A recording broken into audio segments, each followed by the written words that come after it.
at 12:33 here, we want to check in because Operation Metro Surge has really, as we've seen clearly, has run up against a lot of protesters. And some of them are kids, they're students who continue to stage walkouts during their school days and show up at other protests. In fact, there's a student-led gathering planned at the state capitol in St. Paul tomorrow. These are primarily students in the St. Paul school district, some surrounding schools as well, who are planning to walk out and then show up at the Capitol steps at about 1:15. So we want to check in with Tes Shurm. He is student, president of St. Paul Youth Council and part of student government for Central High School. Thanks for being with us, Tes. Thank you for having me. So St. Paul School District, I think a lot of people realize one of the most diverse districts in the state. What is it that you're hearing, you're seeing among your peers? So what's happening is we're afraid, honestly, and it's as simple as that. I'm seeing people that I know who regularly come to school. They enjoy going to school, and in the current state of how we have to live now, like they don't come to school, and their families are afraid. They're afraid for their safety. When you can't leave the house without second guessing, like, am I going to be coming home today? Can you focus on your education? And the answer to that is no. So as students, honestly, we don't feel secure. And so that's why we're organizing this walkout. And that's why we want to make it known that students are against ICE operations in Minnesota, because it's just constantly living in fear. Yeah. And no one wants to live under that. No one can learn under that. So. Are you seeing things, videos, hearing firsthand stories from people who are affected by this directly? Yeah, of course. I've had friends who have had family members detained, and they don't know what happens to those family members after they've been detained. They lose contact with them, and I mean, how can you live like that, And it just builds on the fear.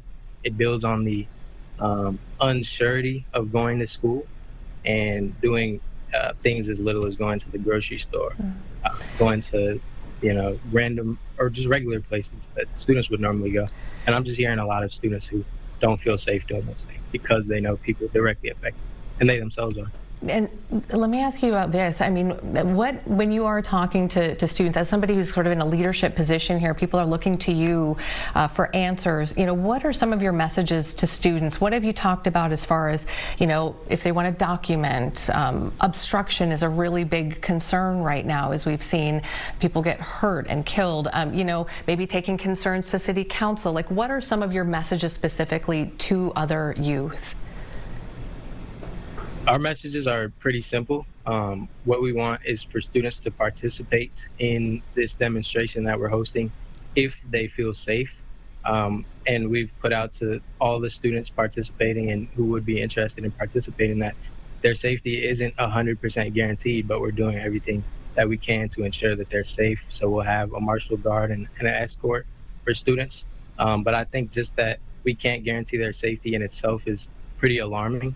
And we've told students, like, this is a situation that we're placing on you guys. Like, this is a responsibility that falls on us to make this statement and put out this message towards the whole state, honestly.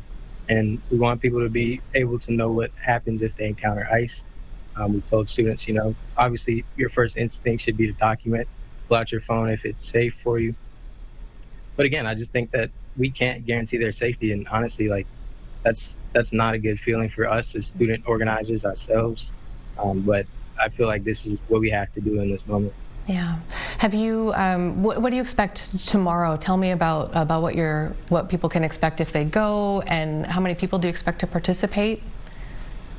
Yeah, we're looking at the chance for huge numbers of students to be showing up at the Capitol. We've really done the best that we can to coordinate routes for schools that are going to be walking out. So. What we want it to look like is for schools to meet up along their routes and ultimately converge on the Capitol at the same time, which is 1:15 that we're looking at. So schools that are closer together will be meeting up along their routes of their walkouts, and ultimately by 1:15 we'll be meeting up at the Capitol, where we'll gather. We'll hear from students about personal statements and stories that how their lives have been impacted directly. We'll hear from city council members yeah, we're just looking at getting everyone in that space at the steps of the Capitol. It's going to be a powerful message.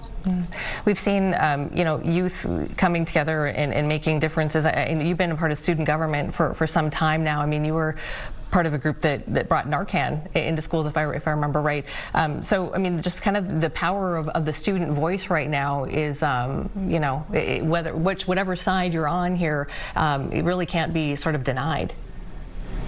No, it can't. Because like I said earlier, like this is something that is directly affecting us. And so that responsibility to advocate for the students who don't feel safe coming to school, who some of these students who don't feel safe doing day-to-day things are still going to participate. And that says a lot about the courage of the student body in St. Paul and across the state, honestly. But it falls directly on us to make our message heard, because a lot of people aren't going to come and listen to what we have to say if we don't step up and do things like that. So I'm really proud of St. Paul students. All right, Tes, we'll be watching tomorrow, and it's just been an interesting sort of even case study to just watch this next generation kind of come up and on both sides of the issue, and everybody's grappling with it in a different way. But we'll be watching tomorrow the steps of the state capitol. Thanks for joining us. Appreciate it. Thank you for having me. You bet.